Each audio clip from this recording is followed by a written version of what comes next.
episode of How to Be a Texan. How you doing today, Kyle?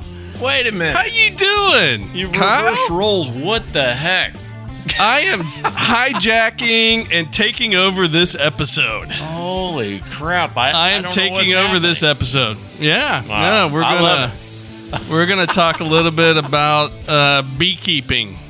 I am a buzz. Does that about sound this good? Episode, yeah. Oh, you're buzzed? Buzzing. I want to be a better person. Yeah, And I think this nice. is a beautiful topic. How do you like those for dad jokes? Yeah. So this episode, the roles are reversed. So I'm playing the role of you, and you're going to play the role of me. Well, wait a minute. So what do you think about doing it? What do you think about doing an episode? Content. I have what? You have content. I don't. No, That's I don't. why I just facilitate. And, I have and no you content. add actual content. No. Okay, so roles are reversed. So we're going to do an episode on beekeeping. What do you think about that, Kyle? I think it's beautiful. I love it. You already failed in playing the role of Kevin. Oh. You're supposed to say, what does beekeeping have to do with Texas? Well, that's right. That's a good question, but I think I can answer that. Yeah, so what does beekeeping have to do with Texas? Well, do you like breathing and living? I do. Do you like eating food? I do. Well, there you go. That's all you need. All right. We That need these explains freaking everything bees then. so that we can stay alive. Is that I do. oversimplified a little bit? No, I think it's spot on, actually. It's really kind of very, very true and scary at the same time. It actually is scary. You know, the more studies I do on this, and I've been doing this for probably 8 years now, is we got a declining number of honeybees across the planet. And the scarier thing is that we've got a declining number of honeybee beekeepers. And so guys and gals like me are declining. I don't know if they're dying out or losing interest or whatever. But pesticides, that's a big deal, and whatever. There's a bunch of things that are nuking out the bees, and they're just so stinking important to our global ecosystem. So to be a Texan, to be a citizen of the world, we should care about bees because they're the great pollinator. And the great pollinators, the ones that keep our crops going, doesn't matter what crop, name any crop. Those bees, I mean, now there are butterflies and all kinds of other bugs that are awesome at pollinating, but the bees are... The bees are the workhorse. They're the workhorse They are the of that, right? workhorse. Yeah. When people say you're as busy as a bee, you should take that as a huge compliment because those stinkers are hard-working suckers. Yeah. No, I was thinking about it. I was thinking about it this weekend. I was, of course, doing some barbecue over the weekend. I always do. Oh, yeah. And I've probably never told you this, but the honey that honey is like a big ingredient for barbecue. Yeah. You put it in sauce, you put it in glazes. So I was doing some ribs and I made a glaze, and I always use the honey that you deliver because it's, I know it's natural and it's, well made. So I got a little jar, and every week I'm like pouring stuff out of, and you've had it over here. You just probably didn't realize I was putting it in there. Yeah. Well, you make some great honey over there. It's really good stuff. No, it's not me. It's my little bee friends. So Your little bee friends. Your eldest son Andrew has been disappointed in me for years because he's wanted me to give him like vats and vats and vats of honey so he can experiment and make mead. Because there's large quantities of honey that goes into mead production. And I'm not a commercial beekeeper, so I just don't have enough barrels of honey to give him so he can start experimenting. One of these days, that's my goal, is to have enough so that I can supply Andrew all of his mead needs. That is a very Andrew thing to ask for. He's literally like, he's like, hey, Kyle, man, do you mind giving me like a 55-gallon drum of honey? I'm like, dude, I don't have that. So, anyway, like last year, and it's so calm, and Andrew's calm voice, hey, it's like, hey, dude, I just need like a 55-gallon drum of it. Oh, man. Yeah, and for those of you that don't know, mead is actually, it's kind of like a wine, pretty much, but it's, instead of being made from grapes, it's made from honey. So honey is the main ingredient instead of a grape, and I don't understand really much about it, but it's fermented. Then they turn it to a wine. I've had it. It's actually really good. It's kind of Nice. really nice. Good I have flavor not to had it. So So yeah. I'm an idiot about it. So Yeah. Well, so how did you get into the beekeeping thing? Tell us that story, because that is a unique skill set, and it's something that I really admire, but I've just never, had the patience or, I guess, braveness to go, wrestle 1,000 bees that could sting me. So how'd you get into it? It's really impressive what you've done. well, thank you. I don't know how impressive it is. It may be stupid, but That's very impressive. I don't know. The older I get, kind of the more skills I want to grow. And, being out here in the country, I love gardening. We've talked about gardening quite a bit. I love growing, a herd of animals. Now I've got the cows coming up and I've got chickens with eggs. And I'm like, well, how can I round this out? I'm never going to be, fully self-sufficient, but what else can I produce? And what specifically can I produce that would actually be helpful? And I just know that bees would be really helpful. If I can get a bunch of hives, that would be fantastic. And oh, by the way, that would be a really cool byproduct. And one of my personality traits really lends itself towards beekeeping because I have a generally pretty calm, very low-key personality. And that kind of a personality that, as I've learned over time, lends itself towards being a beekeeper. So that's just something that I wanted to do. That. Yeah. Yeah, no, I could totally see that. I mean, somebody that's really like edgy and nervous and jumpy out there with a bunch of bees. I mean, I'm sure that'd be a train wreck, right? It is a train wreck. And so I've had people ask me to coach them and teach them how to be a beekeeper, and they're like these type A, super high, edgy, just high energy, high anxiety level, and I'm like, no way, there is no way. And I try to say it in a nice way, but I'm just like, they're not going to respond well to you. So yeah. Anyway, but So- now others, others that I've talked to, they, that are low key, chill. I've even promoted. I'm like, hey, you know what? You might think about later in life if you ever want to get into this, you would do very well. They would respond quite well to you. Yeah. Interesting. So you've gone through kind of, different styles of like, beehives, right? You've made your own. Yep. Tell everybody about that, right? Because, like nobody really knows what, I never knew what a beehive was till you actually showed me one. And it was really cool. It had all these panels and all that stuff. Nobody really knows what, I always assumed the beekeeper just had some kind of, gigantic, like you see on cartoons, some big hive hanging off a tree in the backyard with a bunch of bees swarming around it. Well, I had no idea.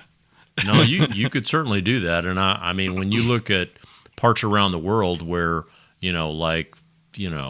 tribesmen in Africa are literally scaling a 200-foot tree, and they'll just go and harvest honey out of the top of it. That's not, I do the very traditional beekeeping that's been done for hundreds and hundreds of years. Matter of fact, there was a German named Langstreth, and he developed the box, the traditional box that has the frames in it. And so the traditional thing is it's a box that's about, 18 inches wide, about 12 to 14 inches tall, and about, 16, 18 inches deep. And it's got these 10 frames that, front and back, where it's got basically a plastic, kind of a foundation, or that the bees are going to put their honeycomb on. And it's built in the hexagon form, where, it's kind of the perfect geometry where you can just build out these things. The bees add wax to it, and then eventually they start populating that with eggs, pollen, honey. And there's this thing called propolis that they add in as well. But so the way that I got started was, number one, an interest. Number two, the realization that I don't know how to do it myself, and this is probably not something that you want to just YouTube and go figure out yourself. Yeah. So I actually hired a coach, literally a woman up in Denton County, and I asked her to be my coach for a year. and she walked me through kind of the basics of beekeeping. We had 5 or 6 sessions together, and then once I was ready, I got all my equipment, and then I got with her in her bee yard, her apiary, and she started showing me real life. Like, here's how we are going to go and inspect a hive. Here's what we're going to look for as far as a healthy hive or an unhealthy hive. Here's where we're going to find our queen. Here's the workers. Here's the drones. Here's everything, the signs of an unhealthy hive or healthy. And here's how you continue to kind of grow them, split them, find new queens, blah, blah, blah. So it's so nerdy. It's so fun that now I get into a conversation. If I ever want to get off topic, all I have to do is say, well, by the way, I was out inspecting bees. And they're like, oh, my gosh, you're a beekeeper. And then all of a sudden we're in an totally hour of deflect. conversation about bees. Yeah, yeah. Well, no, that's so fascinating. I really, I knew that you had worked with someone, but I really did not quite understand the depth that you had gone through with her in that training. I really didn't realize that. No, it's kind of like you into barbecuing, except I'm not nearly as deep or smart as you on barbecuing. But bees, like I've read many, many books. Now I've studied how people do splits, how people do breed their own queens. Like, for example, I've told you that I've had to go out and I'm on the 911 list now. So yeah. Like if there's a 911 call for a bee swarm out in somebody's yard, call it one of 3 beekeepers in this county, that they'll call, or there's a bunch of municipalities around here that I'm on that list as well. And you just never know what kind of calls you're going to get, which are fascinating. And a lot of times they'll call and they'll say, well, these bees just showed up. And so I'll say, okay, fine, I can get out there this evening, and I'll go out right at sunset because that's my best time to find the swarm generally and get them all there, because at sunset they all come back. All the harvesters, all the scouts, everybody comes back. Okay. And so I want to get them all. I don't want to get just part of them. I want to get every single one of them so they stay together and they have the best chance for survival. So I go out at sunset, and then I work like crazy to get them all put in a box and take them off to create a new safe home for them out in the field somewhere where I'm nurturing and watching over them and all that.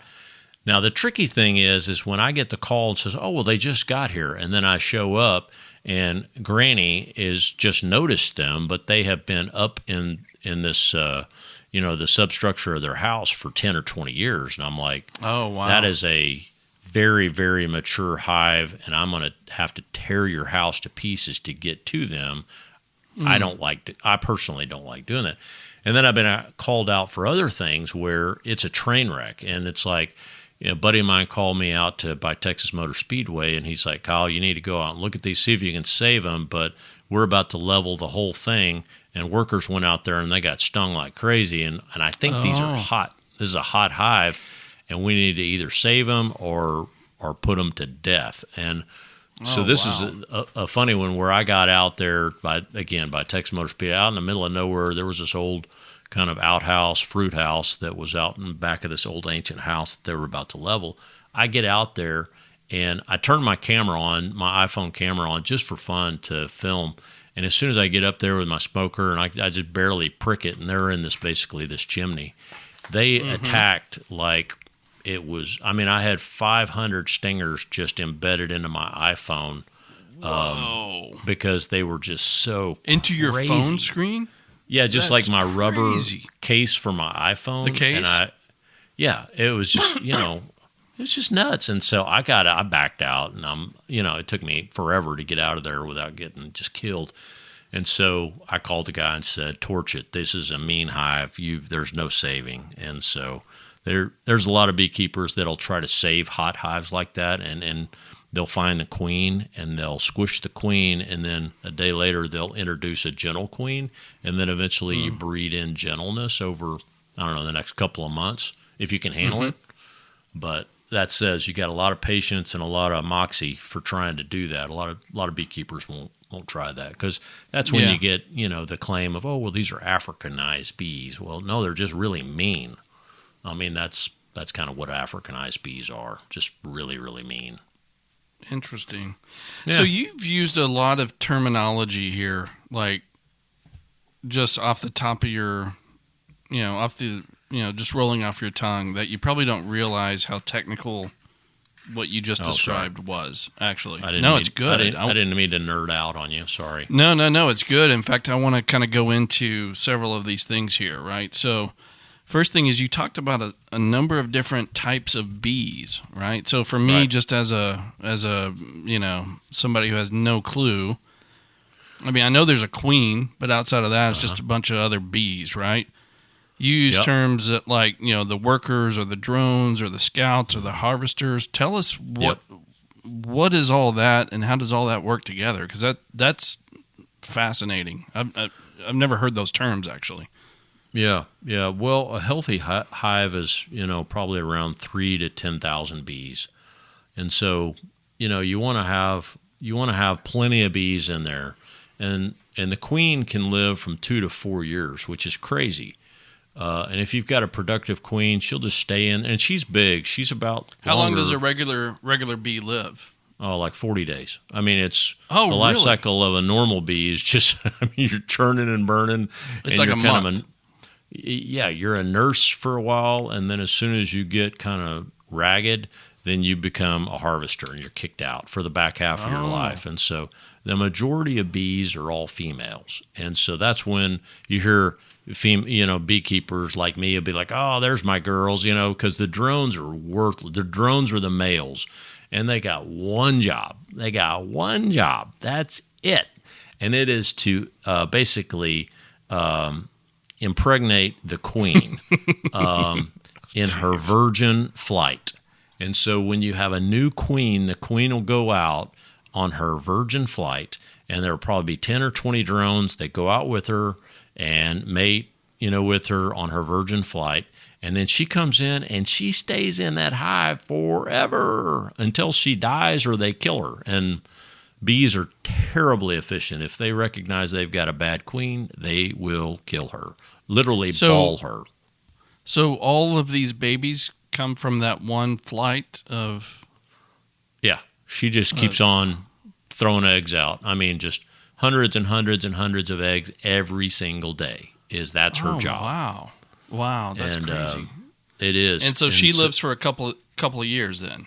Yep, a couple of years. And if you got a good queen, you do whatever you can to make sure she's happy. The bees are happy. They're well fed. I mean, the nice thing, God created them in an amazing way where for people like me, we try to stay out of the way and just make sure they're in a safe spot and they can do what God created them to do. Now, if they're weak or you're having an especially hot summer like now, I need to start probably supplementing them because there's really not a lot of pollen out. There's not a lot of flowers. It's just stinking hot. And so now it's time that I need to start prepping them for winter. And so that means I need to start feeding them syrup. And so it's basically a 1-to-1 sugar to hot water mix. I just mix it up, put it in a bunch of jars and get them out there. And I'll do that, I don't know, once a week or so, and So you just set the jars around the property, or where do you? No, I've got these like cup holder things. I flip them up, and they've got some little pinholes in it, and the bees can come in and basically suck that sugar water out. Nice. And they convert it to basically honey. And because I just harvested, you harvest once a year. Or at least most beekeepers do. Like I harvest in mid to late July, so I just harvested this last.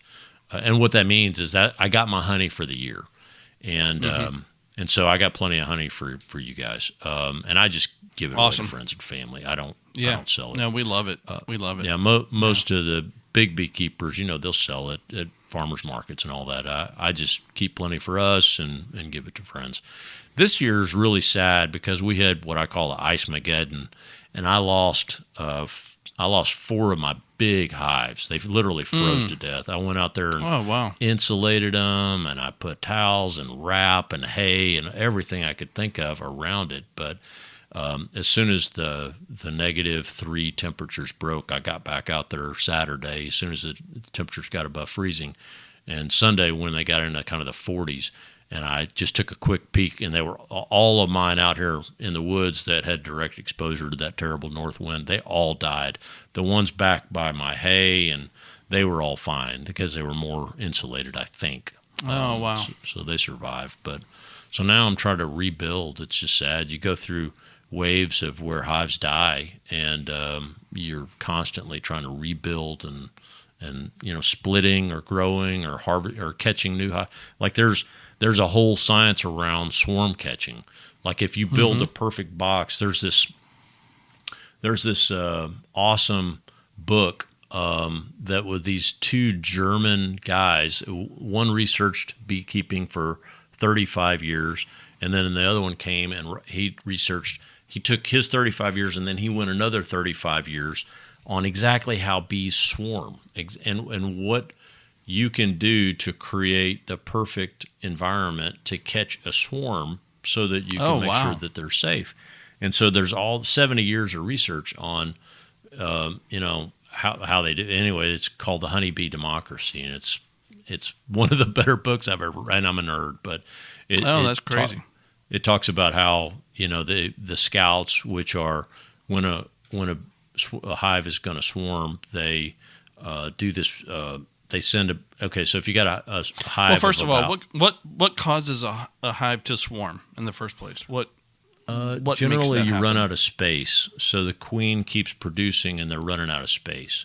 So if you're in a tree or you're in a hive box for a beekeeper, and who's not paying attention, then a good queen will keep producing until you run out of space, where you're maxed out with honey or pollen or eggs or whatever, and you're just out of space. So what happens is they create a new queen, and 2/3 of that hive generally will take off with either the old queen or the new queen, and they'll go sit in a ball, literally a ball. It looks like a basket, but it literally looks like a basketball. And it looks like bigger. what used to be on cartoons. There's this big ball of swarming bees. Yeah, like Bugs Bunny or whatever. Or Coyote would, Roadrunner would throw it at Coyote, this basketball of bees. And that's exactly what they look like. They go hang out on the bottom of a trampoline, or one time they called me to go get it off of an ambulance in Denton Square. Oh, wow. And you just never know. I mean, those are the easiest ones because literally I just go, like if it's in a basketball about like this, 4 feet off the ground, I go ask the homeowners, I'm like, do you mind if I cut that branch off? And they're like, do whatever you got to do. And I'm like, no problem. I cut the branch off, put it in the box. 5 minutes later, I drive home. Oh, so they will literally go with whatever. I literally just snip the branch off, lower it down into my box, put the cover on, get it in my truck, and I drive home. Oh, that's crazy, and then I just put them in a new box, and they're like, "No, okay, thanks, great home." Yeah. This is what we're looking for. This is exactly it. This is what we've been struggling for.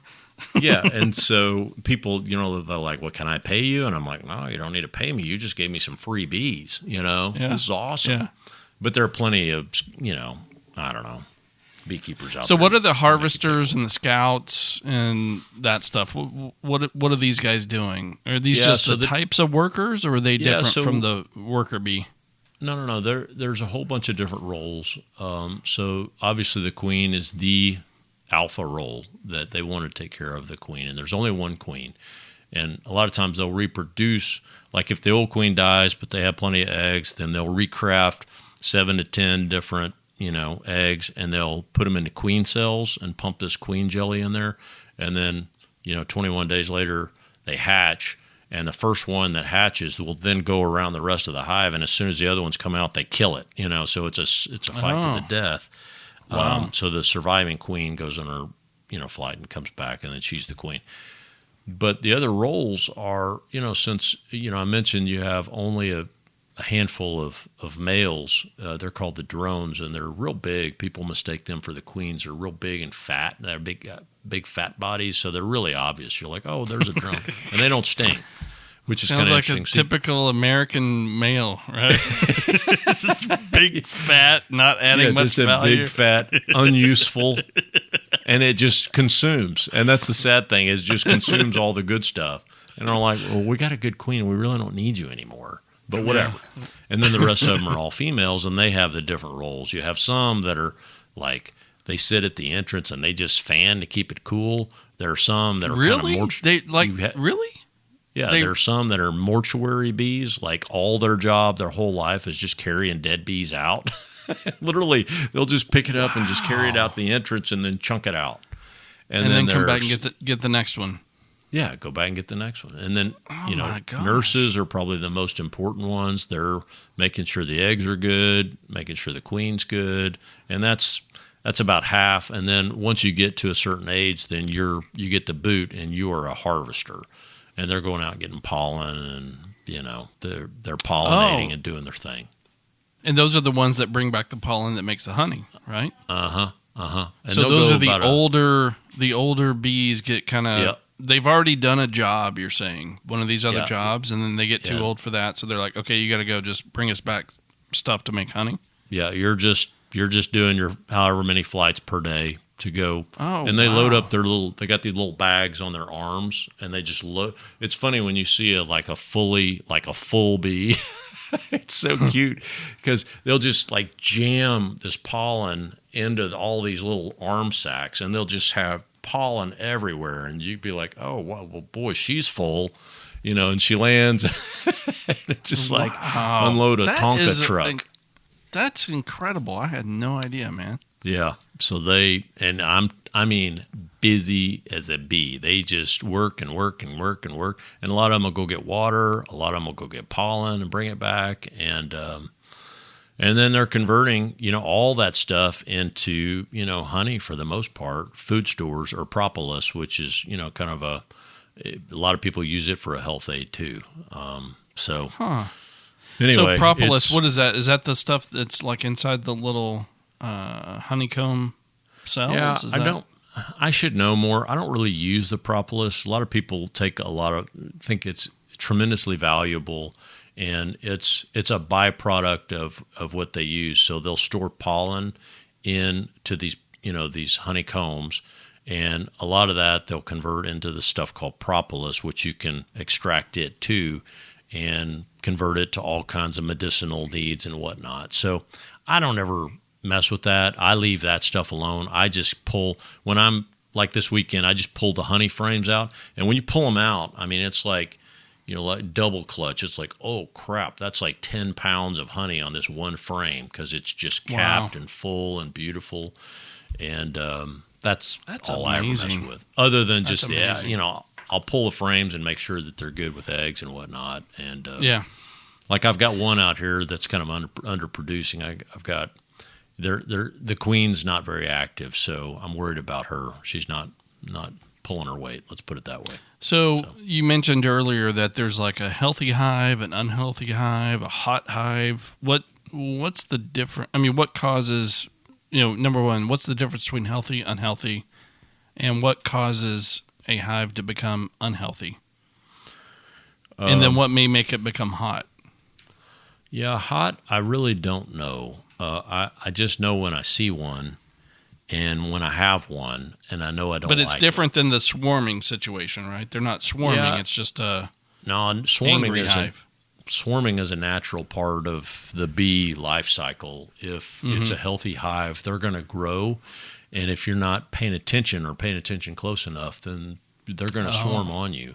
And like for me, as they grow, if I'm paying attention, as I see they'll build out, if I've got 10 frames, if they build out 8 frames, I'm like, oh, time for me to give them another box. And then I put another box on top with 10 new frames, and that gives them plenty of space. I'm like, don't want you leaving. Have plenty of space. Yeah. So, you just, as a good beekeeper, you're just constantly watching that and giving them space and then contracting down, as well. Like I just harvested this honey, so now I'm going to contract down because I stole some of their honey. They didn't like it, but I did it anyway. But now I want to make sure they've just got plenty for winter stores. And so now I'm going to help them start building up for winter stores.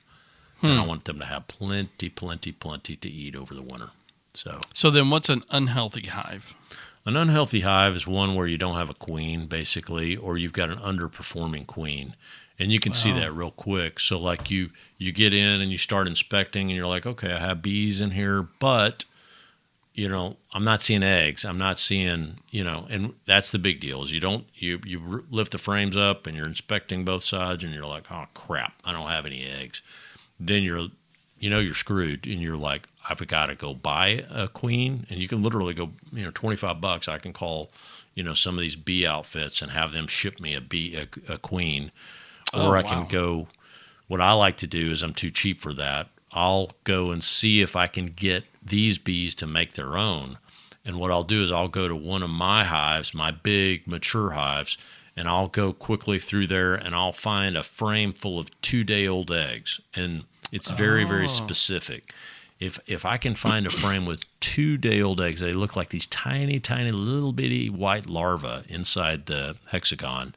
If I can see that, I'm like, bingo, I got it. And so I take that, I shake off all the existing bees in that one, and I'll run over and I'll put it in kind of the weak hive. And then what that does is that sends the alarm off to those nurses in there that they're like, uh-oh, game on. We recognize we don't have a queen. Here's some 2-day-old eggs. I'm going to create some queen cells. And so they start pumping 100% queen jelly in there. They reformat the cell a little bit so it's a little bit elongated. And all of a sudden, I'll go in there 5 days later, and they've got, 6 queen cells on this one frame. And I'm like, bingo. And then whatever, 18 days, it's a 21-day cycle. That is amazing. 18 days later, I come in there, and the 6 queens have hatched. And it's fight to the death. One of them emerges, and then I see this beautiful golden queen, and I'm like, yes, So I just created my own queen. That is incredible. I had no idea. Nah, it's fun. You just got to pay attention. So it's just all about paying attention. So if you have weak hives, they're going to die if you don't get them a queen. So you got to do something and interact with them. Wow, that is amazing. But the hot hives. It's just they're mean. You go in there and they're mean. I don't like those. Like I had to kill my first hive last year. I had to go over to my sister-in-law's house, and my niece and nephew were getting stung jumping on the trampoline, and I went over there. They had a huge hive under their shop, and that was the first hive I've ever had to actually kill because they were mean. I mean, I got up under there, started trying to save them. And they were just going crazy. And this was in a real dense neighborhood. And so then I asked my brother-in-law, I'm like, okay, well, sorry, we got to bust the power washer out and put the Dawn, soap in there. And you soap them out. Literally, you kill them with is that what it is? Dish soap. Yeah, because they can't process through that. And so literally I just soaped them. And so that's the one and only time I've ever had to kill hive, just because they were dangerous. So yeah. Now tell me about the smoker. I've always been fascinated about that. You kind of do this Jedi trick. You put a smoker on. It's like a Jedi mind game, and suddenly they just all relax or something. Or what's that all about? Yeah, no, that's what you think. You think it's this Jedi trick, and that's what I thought. Is like, oh well, I'm going to smoke them, and it either going to scare them or it's a Jedi mind trick or whatever. It's the exact opposite. So. The logical thing is that if you and I smell smoke, we think, oh, there's a fire, let's react. And so the bees are just that smart. They're like, wait a minute, there's smoke coming in. I need to go into the hive, load my little pockets up with pollen and honey so that I've got a long flight ahead of me so that I can prepare for that. So all that does for the beekeeper is it's a huge distraction so that the bees go into the hive and they start working and frantically filling up their pockets with honey and whatever else so that I can get in there and work. It's just a huge distraction. They think there's a fire and we're going to have to like stock up on snacks because we're about to fly a long distance to find a new home? Is that what it is? That's right. That's exactly right. That's amazing. So it's kind of mean, but it works for beekeepers because you just need a distraction because you don't want them thinking about you. Because it's interesting. I know when things have turned poorly. Like my goal in life is to eventually be able to have the ability to go out into my bee yard with just shorts and a baseball cap on. I can't do that yet. I'm in full beekeeping paraphernalia. My goal is eventually to be that guy, but I'm not nearly there yet. Because I know when things have turned, when the bees are not focused on fire escape, they're focused on me as like an angry bear that's trying to get their honey, because you smell this pheromone. There's a very distinct smell when they get pissed off. And it's remarkable. So I know when a hive turns and gets mad at me and they're stinging my gloves and whatever, and I'm like, oh crap. And you can smell the scent. I smell it first. It's a pheromone they send off, and they know exactly where to sting and where the weak parts are of the bear or me or whatever. So, like for example, like I had one feral hive that I pulled out of a tree one year, and I was trying to save them, but I knew they were kind of angry. And I went in late October to start winterizing them and get them ready. And this was over at my mother-in-law's house in Denton. I had a bunch of hives over there. And this was back when I had my first kind of poor man's bee suit.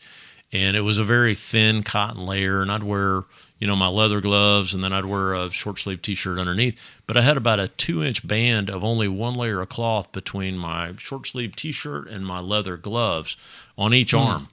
And so these bees, they were so mad so quick that they found where I had a weakness, and they started stinging me through that one layer on that 2-inch gap.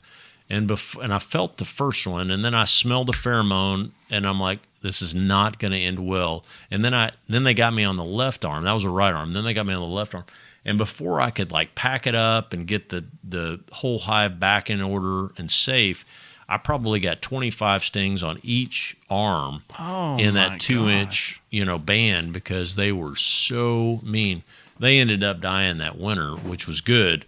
But it was that was my first and only really, really mean hive that I raised myself. And I pulled them out of an old oak tree that fell over and thought I could do a good thing in saving them. But I was kind of happy when they died, unfortunately. But they were okay kind of at first, and they just kind of turned mean. Yeah, they I don't know, schizophrenic or something. I don't know what's the matter with those guys, but I was not sad when they died that winter. I was like, good riddance, suckers. So is it true, or is it a myth that they can only sting one time, and once they lose their stinger, they die? Is that true or false? No, game over. They sting you once. Now, wasps and yellow jackets and all that, they can sting repeatedly. A queen can sting repeatedly. A honeybee queen can sting you limitless times. But everybody else, all the females, and the males, again, are worthless. They don't even have a stinger. But all the females. Oh, they don't? The males don't have a stinger at all? No, it's just one and done for the females that come after you. And you hear it, too. It's a loud buzz when they get mad. So it's that bzzz. You're like, okay, y'all need to settle down, Yeah. Because normally it's just a real calm bzzz, just a really it's almost a calming sound. But then it's a real agitated, they're banging into my mesh net and all that. I'm like, okay, y'all just need to settle down. I'm just here to help, Yeah. So. Now, do you know why they die after one sting? I mean, something like, pulls a plug and... Yeah, no, it's actually part of their abdomen that gets torn away. Oh, so, okay. I mean, they literally physically can't survive after they sting, because when the stinger comes out, part of their abdomen comes off too. So, wow. It's when we, it's sad, but that's what happens. So I try to just be super chill and calm, because I don't want anybody stinging me, because I don't want any of my girls dying. But it does happen. Yeah. It definitely happens. So what's the deal with this Africanized bee stuff? You read about it or you hear about it, and it sounds like, they're these evil bees. I guess they're from Africa. I don't know what that means, and they're just vicious or something, or is that overblown? No, I don't know if it's overblown. I know there are probably other honeybee species that really are, really bad. But the ones that we have in America, for the most part, you'll just get some angry hives, or you'll have, them placed in a bad spot where somebody comes across it, like mows across it, and, you're toast, because if you just mowed a hive, they're going to be mad at you and go after you, is because you just attacked them. They're not going to be happy. No, but I know there are Africanized bees, I've certainly not had an experience with that. I've just had hot hives that are just poorly behaved, and they don't need to continue to reproduce. Like that one out of Texas Motor Speedway, they were generations and generations and generations of really angry, mean bees, and you're like, nope, we are not saving you, friends. So anyway, that's my opinion on it. I may be dead wrong. I'm sure somebody out there knows a lot more about Africanized bees, but I believe they're just they all have their own personalities, and I like to breed as gentle as I can, and it really starts from the queen. If the queen's gentle, you want to continue that kind of genetic line, so you have gentle, really chill hives, which is cool. Yeah, that's amazing. So these bees, honeybees, are not native, right? Are they? Is there a different type of bee that's like native to Texas or North America that's different than the honeybees? I don't know. I don't know the answer to that. I really should know more, but I know there are a couple of major types, like the Italians and it starts with an M. I can't remember them. Yeah, there are two major breeds of bees that you get, and then there's another one that I just got a box of. I bought a box this year of bees. They love it when they come into the post office. You get 5,000 bees in a box at the post office. Are you serious? Yeah, you get that call from the post office, and you're like, sir, can you please come get these right now? I'm like, hey, no problem, man. I'll be right. I had no idea you could mail a beehive. I had no clue. Yeah, queens. You can send a queen, and they'll send 5 attendants with it, to keep the queen okay for the duration of the couple of days, and then you put that queen in there. You don't want to introduce the queen too much. It should be over 3 days so they get the smell. And then there's really a marshmallow or a piece of candy on the end. And by the time that they can eat through that, it's 2 or 3 days. And that way they'll get to smell each other over those 3 days. You just put it in between a couple of frames, and then they'll eat through that piece of candy or marshmallow over 2 or 3 days. And they've accepted the smell and kind of the queenhood by then. So when she gets out, they're like, okay, she's the queen. This is great. Wow. Finally we have amazing. A queen. Yeah. I have no idea. It's incredible. It's fun. And then there's this other thing that people really get a kick out of. So when I talk about the scouts, it's pretty fascinating to see, when they get in this ball. So you have 5,000 bees in a ball, which is pretty intimidating to look at. But assuming in that, you've probably got 300 to 500 scouts, and they're going all day. They're flying within about a 5-mile radius of that ball, and they're trying to look for the perfect dimensions of the perfect new home. And what they do are is the scouts only in that role when there's some kind of a swarm going on, or do they? Yeah, okay. It's pretty interesting. Otherwise they would have a different job. And apparently the 70 years of research these guys did, they found that, during that swarm time, you're going to have 300 to 500 scouts, and then you're going to have these other types of bees that are kind of these buglers, and believe it or not, they're like blowing. Buglers? They're blowing their bugle once the scouts all agree on the new home. Are you serious? They bugle out. They're like, and then all of a sudden everybody releases and then goes to where the scouts guide them to. So that is unbelievable. It's pretty fun. But what the cool thing is, these scouts, they do this waggle dance on the surface of the ball, which is of the bee swarm ball, which is so cool. And all they're trying to do is they're saying, hey, by the way, I found a really cool home for us. I want you other scouts to go check it out.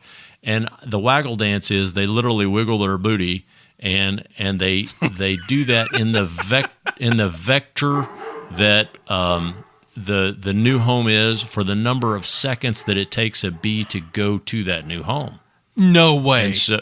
And so no that's way. So it's the vector and the number of seconds that it's going to do. So then what they're trying to do, then they'll get a couple of the scouts and they go check it out, and then they come back. So and you're saying they know how many seconds it takes to get over there? Yeah. Yeah. And they're communicating through body language. We're going that way, and this is how long it's going to take? Yeah. So then that's incredible. So eventually they'll get all 300 scouts doing the waggle dance that in the same vector in the same direction, and they're like, okay, And that's why they call it the honeybee democracy, that they all 100% agree, you're right, this is the perfect new home. And that's when the buglers are like, beep, and they all let go and they go to that new home. It's the coolest thing ever. That is absolutely amazing. Yeah. I had no idea. See, that's when I geek out and I start talking to people about waggle dances and stuff like that. And they're like, okay, that's cool. I had no idea. Bees are cool.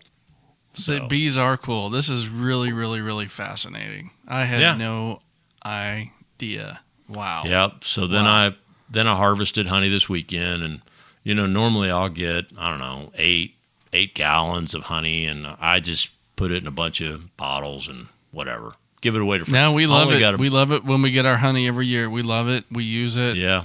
All throughout the year. I use it. Yeah. So this year, every weekend in the barbecue stuff. It was a big fat disappointment this year. I probably only got about 2.5, 3 gallons this year. Oh, it's still enough for family and friends, but and it's really nice because this year is really light and yellow, real light yellow, kind of amber. Like last year, it was dark and kind of rich and musky, and this one's light and kind of fluffy taste. And then you're just like, okay, wow, those flowers were really cool that they pulled this year. And it's all a matter of the pollen or the flowers around, which is cool. Yeah. Yeah, that's incredible. So, okay, first of all, what's the name of the book? You mentioned it earlier. What's the exact name? The and the Honeybee author? Democracy is the one that I get a kick out of. Honeybee Democracy. Okay. Yeah, and that I've tried to apply management lessons to that of like, hey, we could really learn from the bees if we try to share ideas and gain consensus.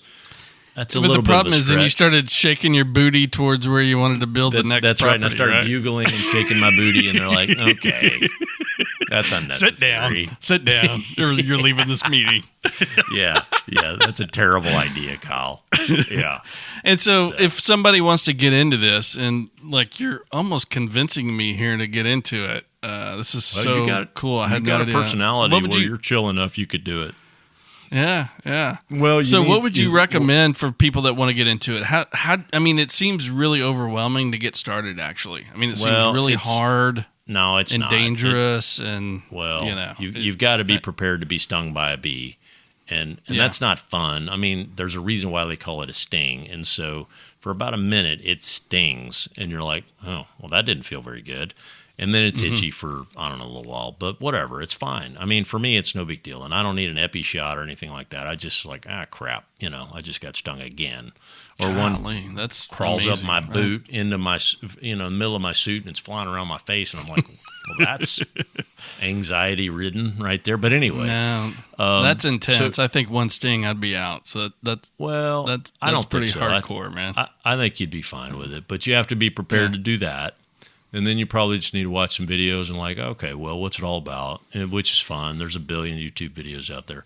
And then you get a guy like me to be your kind of mentor and coach. Like I'm coaching a couple of people from church this year, and they're doing fantastic. Oh, nice. I'm just so proud of them. They're just killing it, and not the bees, very cool.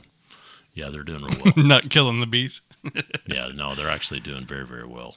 So yeah, no, it sounds like the mentor is really the key, right? Or at least one of the really critical parts of it, because it sounds like you really get some real world experience. You do. It really helps if you can get some hands-on, because you got to get over the fear factor of kind of getting into a beehive the first and second time by yourself, and having somebody with you to do that and show you what to do and not to freak out. It really, really helps. So that. But this is kind of a lifelong. As I get to be an older man, this is something I can do because it is truly a no-tech hobby. I don't need any technology. It's me. I make all my stuff out of pallets, and so I can find pallets anywhere. I break them down and I woodwork them into, frames and boxes, and it's fine. It's easy. It's a super fun hobby. Yeah. That's so cool. Anyway. Well, hey, man, thanks for talking about this. This was amazing. I really learned a lot. I really had no idea how deep this went and how smart the bees are and all the jobs. It's incredible. Well, they Absolutely are smart. Incredible. Yeah, they're smart. Well, I appreciate it. I hope I didn't put anybody to sleep with this, but it's easy to nerd out on something like this. Yeah. What's the most disastrous bee story you've got? I remember one time you picked up like some kind of big spool or something that had a bee issue. Is that the worst? Yeah. The worst one you've had, or what's the most funny worst bee story you got? That's probably the worst, with the worst repercussions, because I went and got this giant spool of bees, and it probably had 20, 30,000 bees in it. I literally just picked it up and put it in the back of my truck, brought it home, and put it out in the back of the pasture. Who does that? Who says, "Oh, there's a big spool of big wooden spool with a bunch of bees, and you just pick it up and throw it in your truck"? Who does that? And man? It was the biggest hive by far that I've ever gotten. I'm talking probably 30,000 bees in it. It was massive. My gosh. And then on Saturday morning, I get out there and I'm like, well, I need to break it down and put them into these Langstreth boxes and their appropriate things. So I started tearing this thing apart, and then I'm cutting all this honeycomb out and putting it in its frames. And these bees are going nuts. And so what I didn't know is about 200 yards away, my wife came out of the garage and went to the barn, was checking on horses or whatever. And I just hear her screaming and running. And that by far is the worst experience with the worst repercussions, because I've tried to keep it separated and away from my family. But she probably got stung 8 or 10 times in the head. And oh my gosh. Because they all got so they just like went straight across the property and just started going after her? They were stinging the horses, they were stinging the dogs, and then they stung Amy when she came out. And you brought a giant spool of these home. 30,000 angry bees home. 30,000 of them. Yeah, so I haven't done that again. I take them out to deep, way out in the middle of a pasture, and I do my thing out there. I don't bring them home anymore. Oh, man, that's awesome. Anyway. All right. Well, this is awesome stuff, man. Thanks for taking us through the beekeeping world. This is all right, man. Fantastic. I appreciate it. Yeah, thanks for listening. Well, y'all look us up. Leave us a review. We're out there everywhere. Apple, Spotify, iHeartRadio, a bunch of other stuff. Tell your friends and family about us. Adios. Bye. Adios.